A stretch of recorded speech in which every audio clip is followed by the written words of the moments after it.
Hey everyone, welcome back to the channel.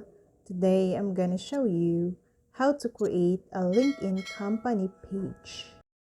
By default, you can only make a LinkedIn business page on your desktop computer and mobile phones that run on iOS.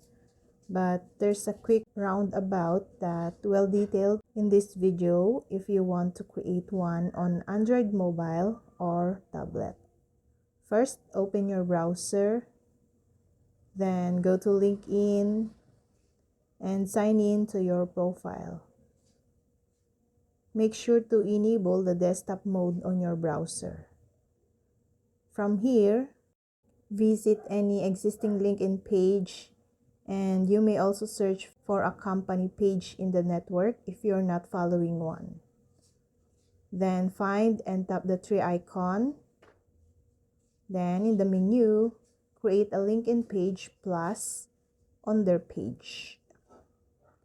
And choose whether you want to build a page for a company or an education institution.